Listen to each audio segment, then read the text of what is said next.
Time to get our update on stocks. What happened with the job market on Friday?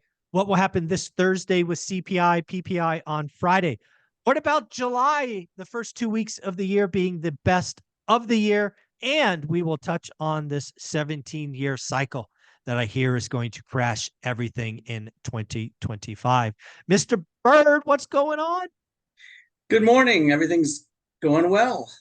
There I you go. did I did You just four did a four 4 hour session, huh? 4 hours with my subscribers yesterday. It was Yeah, I fun. really applaud you, right? Not only the website, which we'll look at in a minute, the charts, the education, you coming back here, but the fact that you do live sessions where only your subscribers can ask questions and go deep Right. on their stocks, their stuff, I think is a genius move and such a gift. And to do it for 4 hours, man, I don't know how you do Yeah, it. I Four mean hours is a long time. I didn't even know it was 4 hours. I had to be reminded by one of the people on the call. Said, Dan, it's been 4 hours. Don't you want to take a break? Yeah, yes, I do. Oh, But that's yeah, funny. it's good. I mean, the questions usually are really good and it's interactive. So people are sharing their own experiences and what they're Yeah, finding. And I yeah, ask people to send me questions ahead of time so I can kind yep, of prepare before the call. So yeah. it's good. Yeah, one of the things I could tell you is building a community of like-minded individuals. And I think having it being a paid community, even yours is $99 a year. It's nothing. Right. But having that just keeps out the haters in the community build. So shout out to you for doing that. I think it's amazing. So yeah, let's get into this. How's July going so far? You told us last week that the first 2 weeks of July, I believe, are the best 2 weeks of the year. What's going on? Yep. According to Stock Traders Almanac, and they do historical research going back 75, actually going back 100 years. But yeah, typically the first 2 weeks, and this year it's till the 12th, so that's coming up this next Friday. Yep. Usually are the best 2 weeks of the year, right around 4th of July timeframe.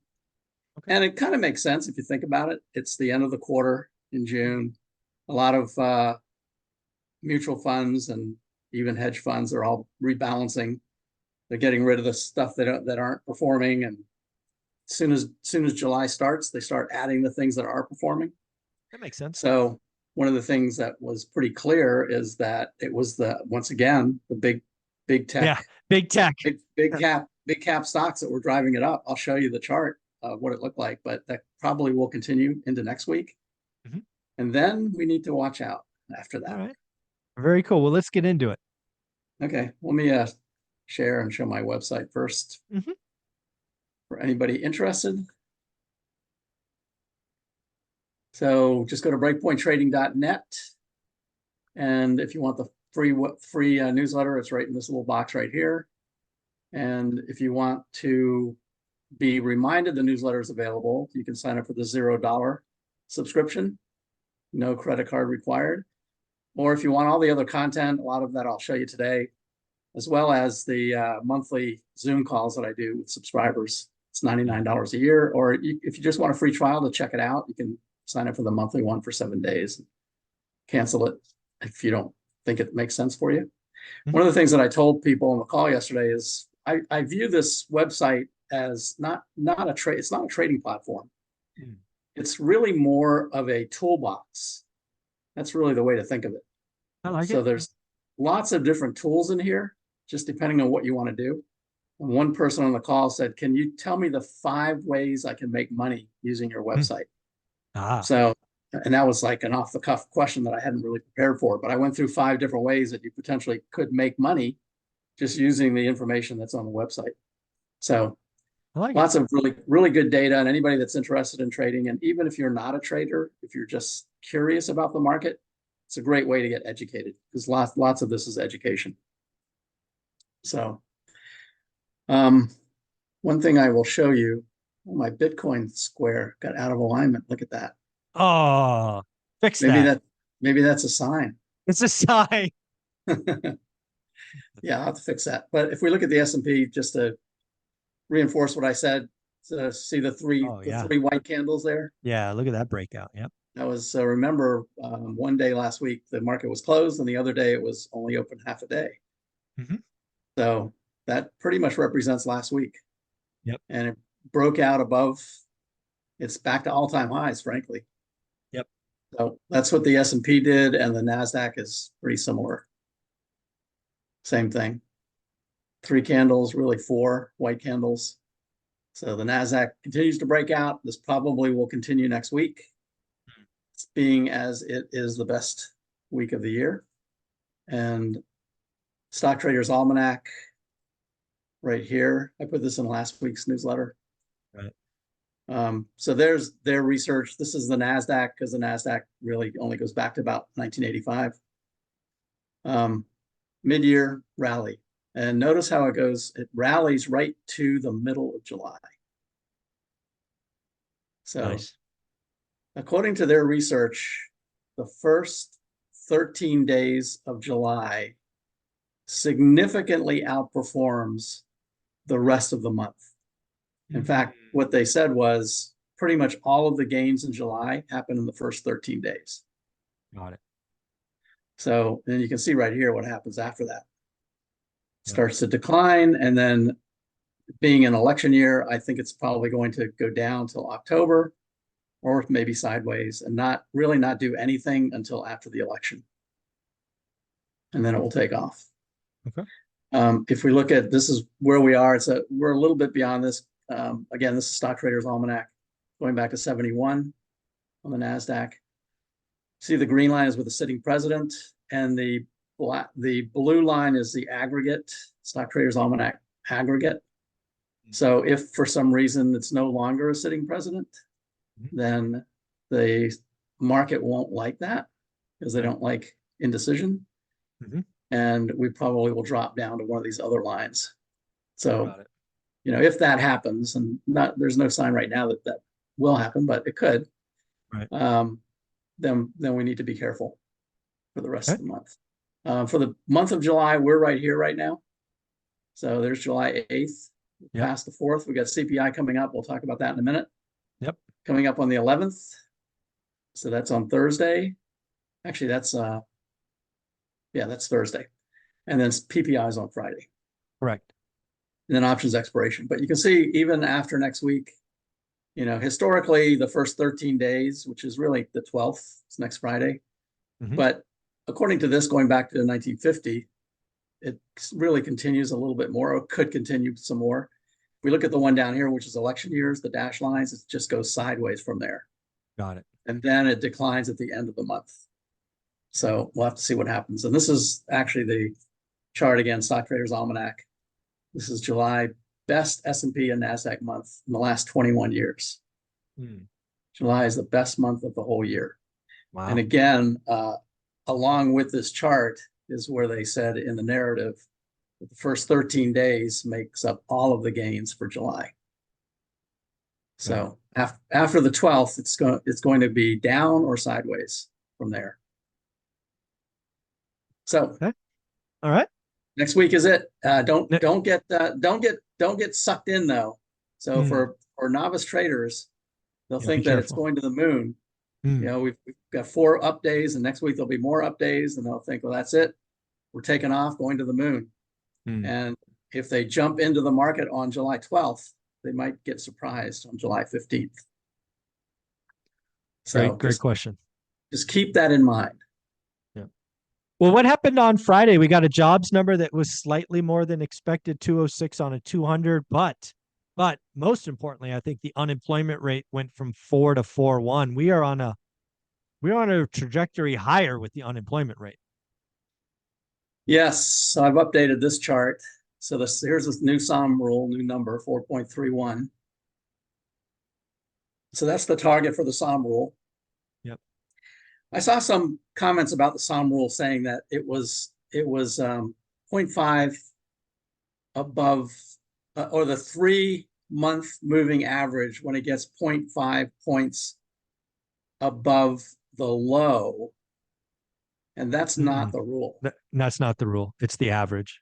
It's the 12-month average. Right. Which is not the same as the low. No, of course not. Yes. Some of them were saying the SOM rule has already been satisfied, but that's not true. Not true.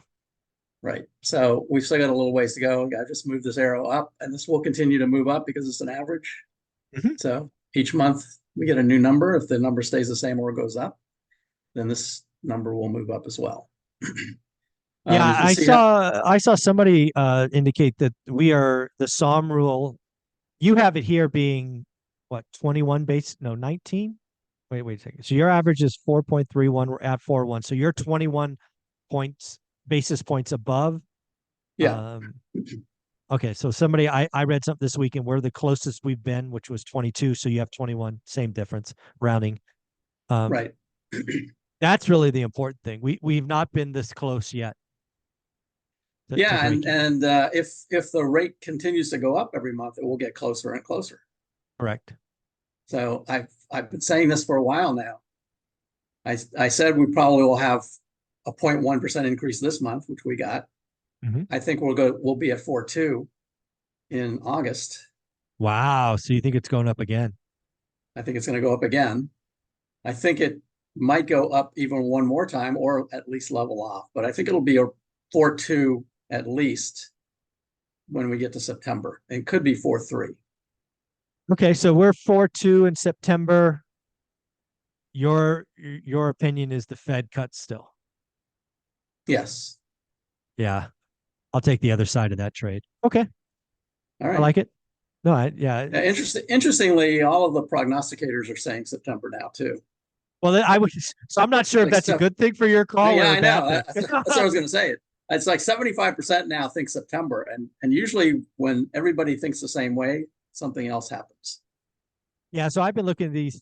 There's a Fed Watch tool. The Fed Watch tool has been ultra, I don't know what you want to call it, aggressive on rate cuts. It's been wrong all year. That said, it's getting more and more accurate when we get within 30 days. But so, yeah, I think the stat I saw this morning was 77% chance of a September rate cut. I got to tell people, Powell has no interest in giving the market what the market expects. It's not coming, in my opinion. Yeah, but also on the other side of that, he has no interest in going against the market just because the market says that. I disagree with you. He wants to break the Fed put. I think that's where we differ. He wants to punish the Fed, punish the market for basically yanking the chain of the Fed for the last 20 years. And and again, in my world, he's only going to wait one extra meeting. But it'll be meaningful. Because there really is no meeting in August. Yeah, exactly. Right. So July 31st and then September something. Yeah. Yes. Yeah. Right. Yeah. So September. And again, he's going to make up for it in November by going a half. That's kind of how I see the dominoes going. Yeah. And so I think it'll be a quarter in September and a quarter in December. Yeah. But so let's play this out. So let's say you get 4.2 unemployment rate. You're still below the SOM rule, even if you go to 4.2. Because by then the SOM rule will be like 4.35 or 4.36 or something like that. The SOM rule was 4. Can't remember what it was last month, but it was. It's going up slowly. It was about 3.77. So what's that? 0.4. So it went up 0.4. So yeah, if we go to 4.2, it'll be 4.35. Yeah. So we'll still be below it. We'll be getting closer. We'll still be below it. Yeah. But remember what the SOM rule says. And it's right there on the screen. Yeah. So recession starts when that SOM rule hits. I agree. So that 4.31 means that's when the recession starts. I agree. The Fed won't wait for the recession. No, dude, the Fed has always waited. The Fed has always been late. I think Powell is going to make a victory lap in September, and so let's talk about that. He's brilliant. Yeah, no, I agree with you. I mean, it's possible. I just love taking the other side. We do have an important number on Thursday, which could help or hurt your case.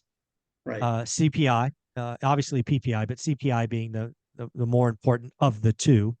I just looked this morning, man. Headline last month with 3.3. They expect it to be 3.1. It could be. Market expectations. The experts are calling 3.1. I read that this morning. That's crazy. Right. Well, I said last time we had this conversation, I said we would be below 3 by September. You did. Yeah. So let's play this out. So again, September, unemployment's 4.2. Headline CPI is 2.9, 2.8. Right. Yeah. That's kind of the time for Powell to declare victory, is what you're saying. Yes. He will All right. declare victory. He will put all of the conversations about the Fed being late to rest. Yeah. I mean, I think he's probably thinking more about that than anything else. That yeah, they were late with the with inflation. There's absolutely no question. I've shown that on here before. It was really clear where they should have started raising, which was about a year before they did. Right.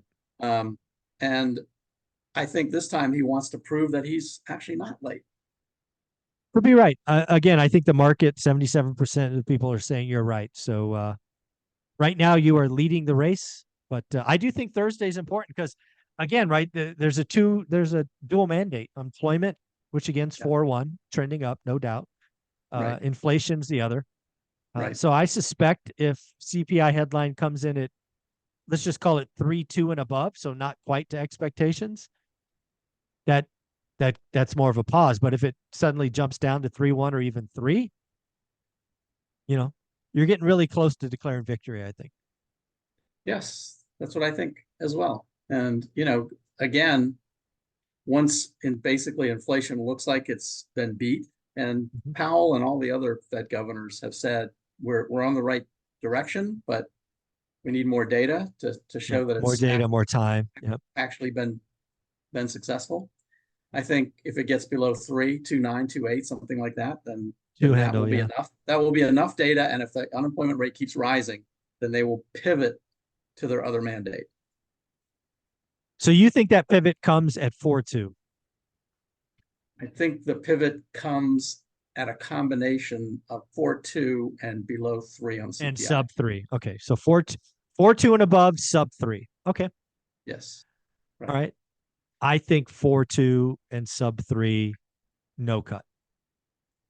So the other thing I always look at when CPI is coming up is commodities. Commodities. I knew we were going here. Oil. Ooh, so here's the highlighted area is what the next report will be based on. So oil, and this is the reason I don't think it's going to be 3.1. Yeah. I think it probably will be more like 3.2. Yeah, look at oil and gas. Yeah. Yeah. Oil and gas have gone up for the whole month, the month that will be reported. Everything else is pretty flat. Actually have come down. Food's come down. Copper's come down. CRB which are these 4 things over here. Right. CRB has just gone sideways, but oil and gas is creeping up. So I think for that reason, I think probably 3.2 makes more sense. All right. But it's still heading in the right direction. Yeah, well, the other thing is it's really not about headline for the Fed, as you know. It's more about core, and core is expected to be flat, 3.4, 3.4. So core is not moving, right? Yeah, core probably won't move. Let's see. I haven't really looked at core lately. Yeah, I don't have the core. The core number is actually right on this chart. No, not this one. It's on the CPI chart down here, down below. So this is core down here. Core actually is going down slightly. Yeah, last month I think it was 3.4. It was 3.6. I look at a marker. Oh, it was 3.6. Yeah, all right, down from 3.8. But it's trending down. Data. So yeah, no, that chart definitely. No, you're right. Down. It is 3.4. I'm sorry, I haven't updated this. Over here on the left, it actually shows you the number 3.4. Yeah, there you go. 3.4. Yeah. There it is. Yeah, so they're expecting flat for core month to month, which breaks trend. Yeah, but even if it's flat, I mean, it's definitely on the right trend. It actually, this is headline up here. It's actually gone down recently, the last 2 months, at a steeper rate than headline. Yeah, so let's ask about this. Earlier we were talking about headline being in the 2s. Do you still think that, or do you think core has to be sub 3? I didn't ask that. I think headline is the one that I'm basing my that's data fine. on. No problem. If you analyze it with different data, then you might get different results, but I would still say that the rate of change is steeper with core, even though it's higher than headline. The rate of change is steeper. Yeah. But it's really interesting when you think about core, which is X food, X energy, it's higher than headline, which is interesting. Yes, it is. But here's food. DBA basically is food. and there's energy. And there's other things in both of those, of course, but Right. just in general, you can see where food has been high. Food screamed higher from the beginning of the year, way up here. Oh yeah, it's up But food is 20% still or high, something. and energy is getting back up to the highs it hit in April. Yep. Okay. All So right. when you and the reason to strip those out, I mean, this chart is a good example of why they strip those out, is because they're so volatile. Yeah, highly volatile. Yeah. I mean, you can see how fast food goes up. If you try to keep up with that all the time, then your numbers would be all over the place. So Mhm. Yeah. Well, do you have? I think I saw on your website you have PPI. PPI is Friday. I don't yeah, know what the expectations are. I did not read that this morning. But let's take a look at PPI. so there's PPI for last month, Mm-hmm. and you can see the rate of change. 12-month rate of change actually kind of is flat, maybe creeping up slightly. It looks like it went negative. Yeah, it's negative. Yes, and Wow. 3-month rate of change is about to go negative too. Yeah. So that's true deflation, not Yes, disinflation. Yeah. that's right. Yes. Okay.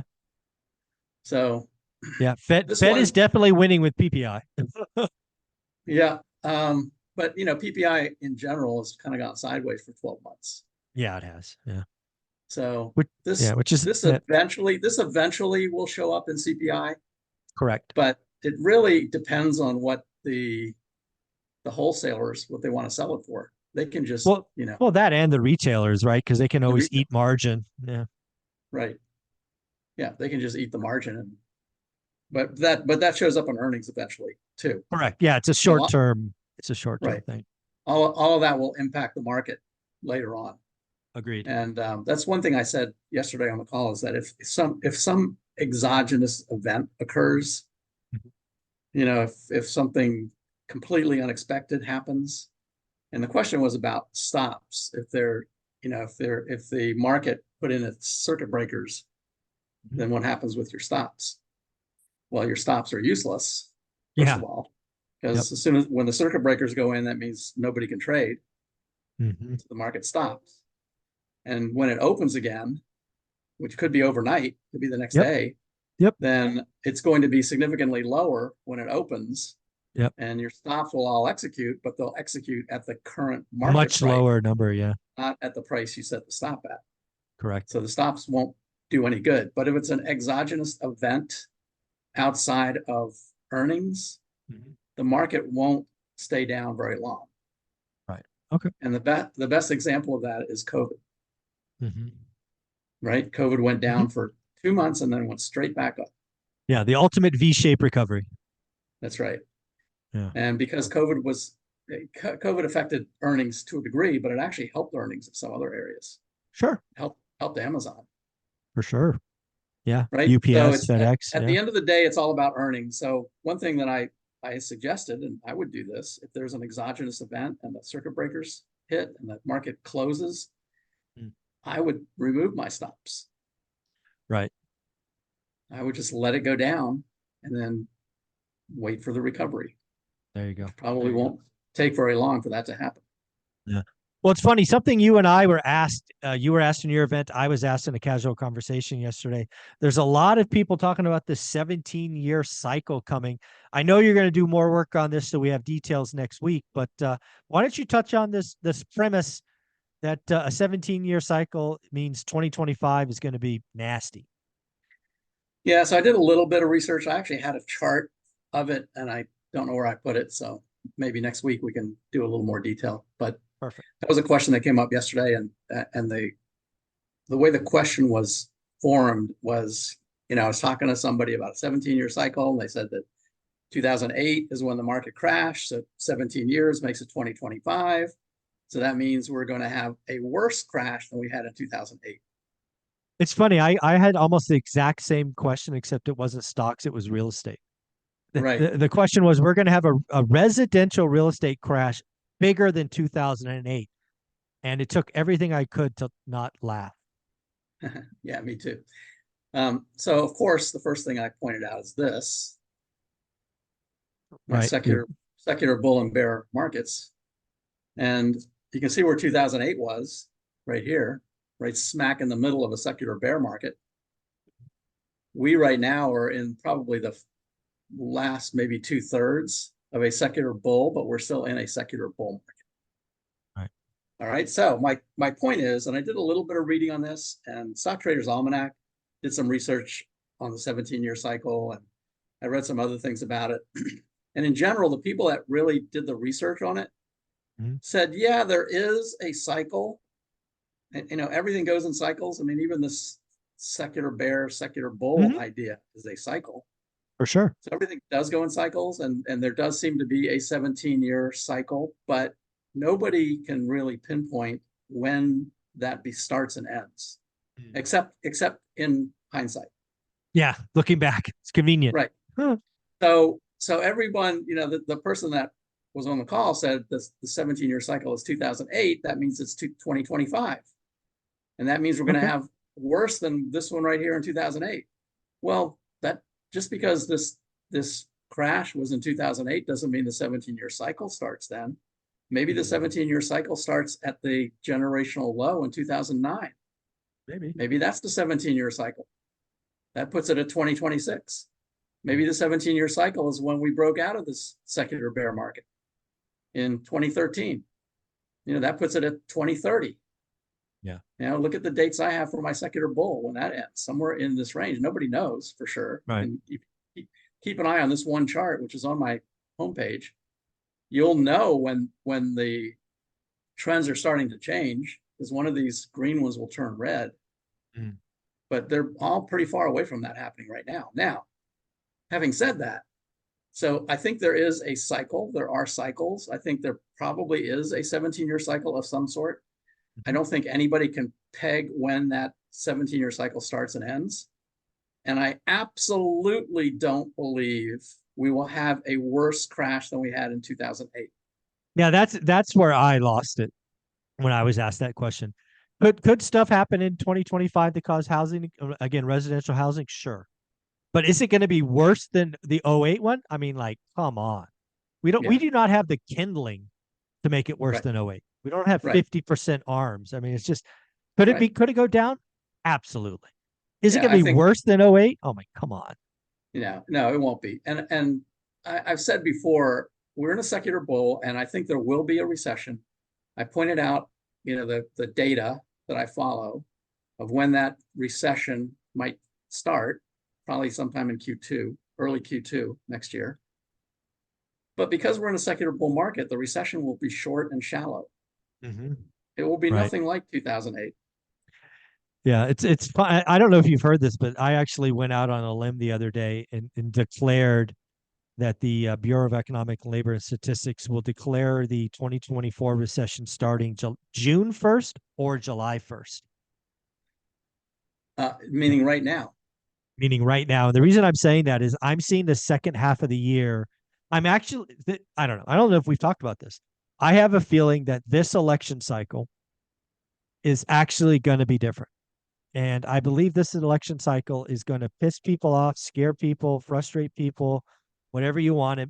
And when a consumer is in that state of mind, they don't shop for big expenses. So I expect housing and cars to disappoint for the rest of the year. And if that's true, and furniture too. Yeah, probably. Exactly. And if those things disappoint, we will have a recession. So I'm going out on a limb. Again, people, I have receipts, so you can hold me accountable if I'm wrong. I'll wear my shirt. But yeah, I think in about 9 months, the Bureau of Labor Statistics is going to say 2024 recession started either June 1st or July 1st. All right. I don't think that's the case, but yeah, it's okay. Let me show you something right here in my recession watch. This last one down here is the inverted yield curve and recessions. Yeah, that's gotten worse. Yeah. But in this, I did the research on when the NBER declares recessions. Okay. So the gray area is the actual recession. Right. Okay. So here's the .com was March of 01 to November of 01. Wow. It was only 8 months. Wow. That was the recession, right? Now keep that in mind. March of 01. NBER called on 11/01, the beginning of the recession. So they called the beginning the month that when it ended. when it ended. Yeah. Yeah. Right. They're late. Yeah. They're late. Yeah. And Yeah. they called the end in 2003. Oh my goodness. So it ended in 2001. They declared the end 20 months later, 20 months after it ended. And that's not a unique situation, by the That's way. So comical. here's 2008. 2008 started in December of 07. They declared the beginning 4 months after it started.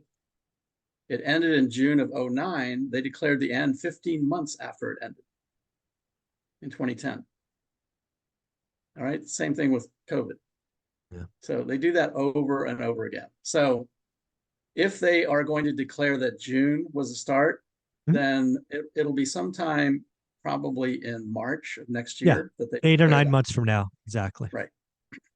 I agree. Yeah. So putting it So out there. yep.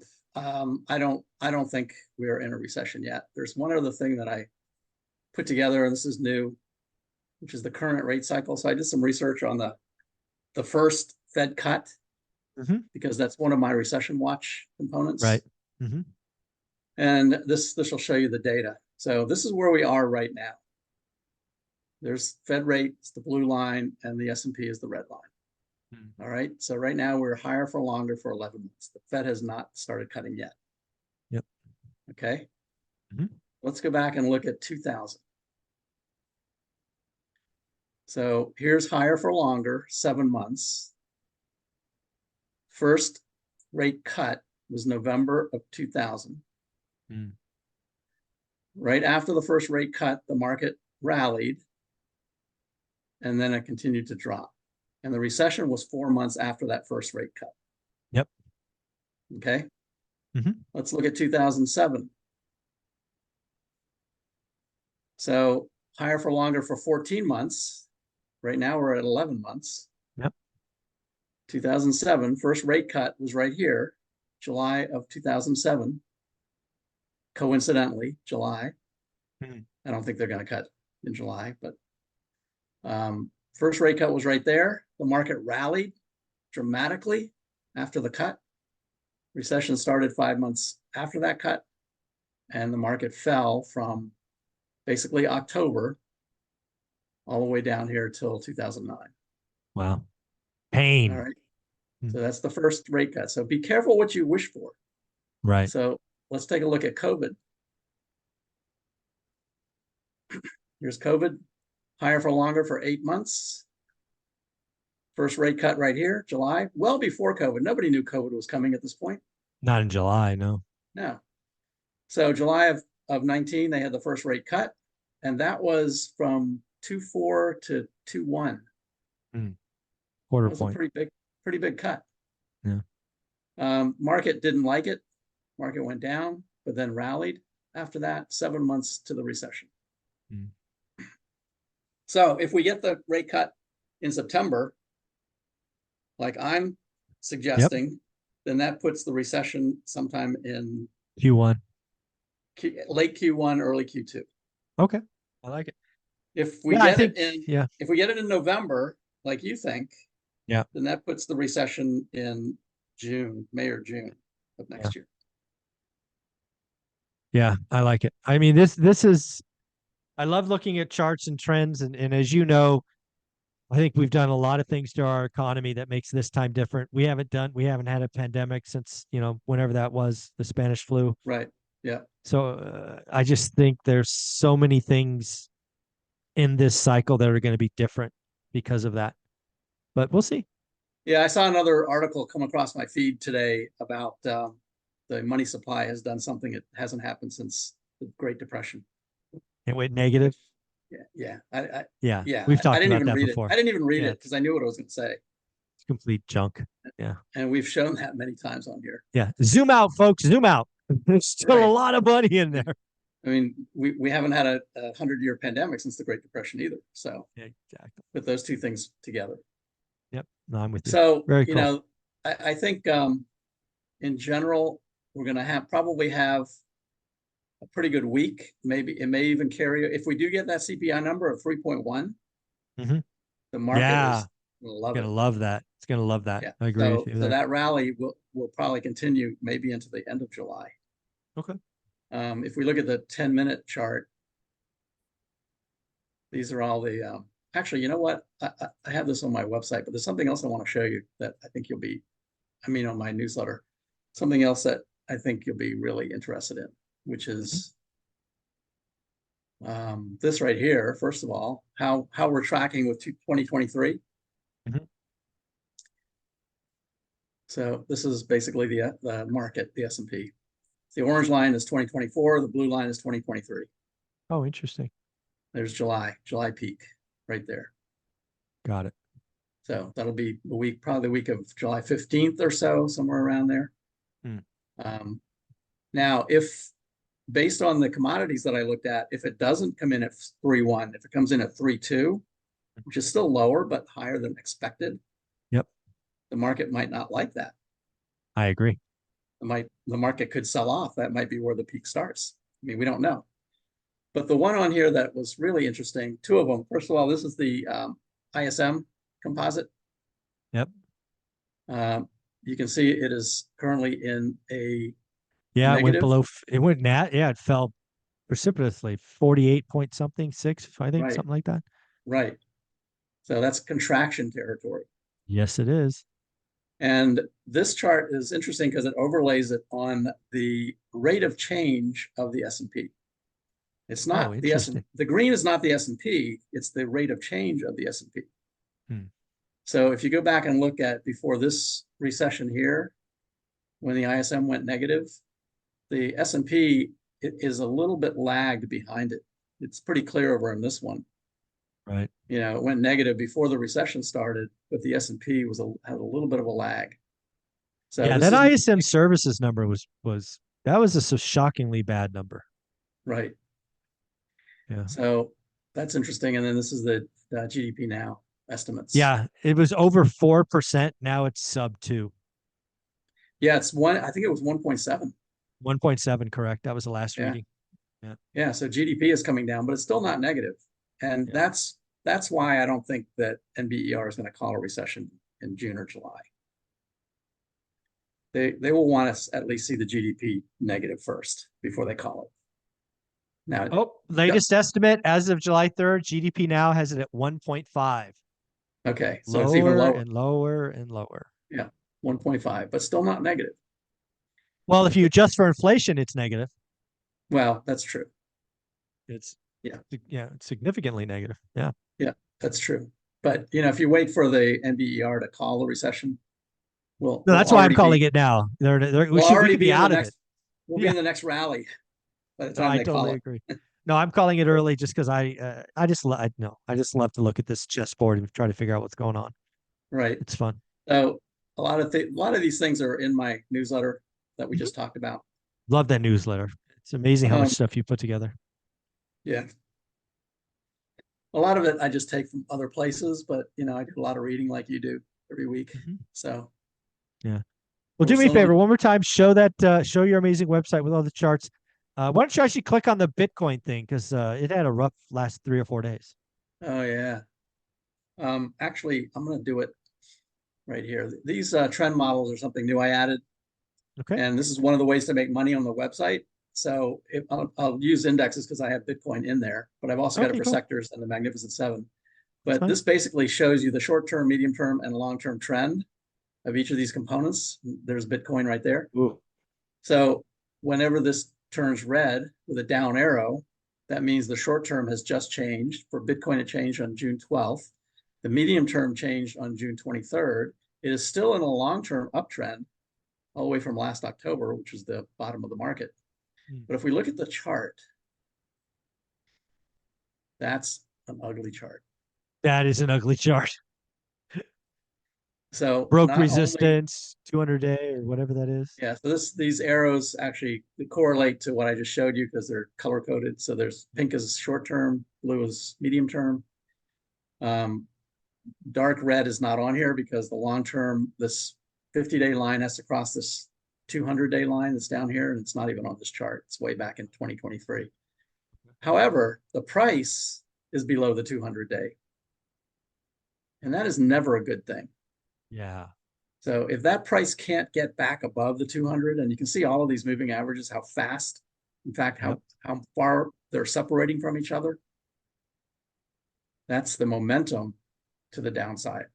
Yep. And on Friday, it went down again. So it looked like it was trying to make a recovery, but Friday, it just kept on going down. Yeah. So this is not a good look for Bitcoin. You could play it by buying coin or selling coin. So there's coin, that's Coinbase. Basically follows Bitcoin. Yep. Sure. And you can use this for anything like that. So if you're doing futures, for instance, you could buy one contract when you get a pink up arrow, and buy a second contract when you get a medium term blue arrow, and just hold it until you get another short term down arrow. Yeah, there you go. You can do it. You can do this with options. You can do it with stocks. You can do it with futures. That's the way to use these trend models that I have on here. But cool. I also have on the website for Bitcoin and other things, especially if we go into a recession and a bear market next year. I put in these inverse ETFs. Oh, look at you. People that want to short the market without actually shorting things, they can buy an ETF that is the opposite of what the market does. Oh, and I have one here for Bitcoin right here. So I have the short one and the long one side by side. So it's amazing how symmetrical they are. Yeah. So the short one is on the top. So you can see where the pink line crossed the blue, going back to my trend model. If you had just bought the short one for Bitcoin right back here in June, looks like June 15th, somewhere right there, you would still be in it. And the medium term crossed just 2 days ago. Yep. So you'd still be in the short side of it. You'd be making money as Bitcoin crashes down here. Right. So this is one of the 5 ways that I said to make money on here. The market's going down. If you want to do it with the Qs, look how symmetrical that is. That's wow. So that's the NASDAQ. So the one on the top is the inverse. And since the NASDAQ has been going up relentlessly, basically based on the large cap. So you wouldn't want to play the short-term short on this side, but if the NASDAQ starts to crash, go the other way, this is a way to play it and make money. There you go. On the upside. And then just to prove out my large cap versus equal weighted, this is the large cap index up here. So this is the S&P. 35% of the S&P is made up of only 10 stocks. And 2 of those 10 are the 2 Google stocks. Google has 2 tickers. So of these 9 stocks, that's what makes up 35% of the S&P. And you can see the equal weighted is not keeping up. So it's really just the big cap technology. Here's the NASDAQ down here, same thing. 50% of the NASDAQ is only 10 stocks. Really only 9 because Google has 2 tickers. Wow. So the big cap, this brings home, it's actually the equal weighted has actually broken out a little bit, which is interesting. But the cap weighted index is significantly higher, and this is what's driving the market. This is basically the only thing that's driving the market. Those big cap names.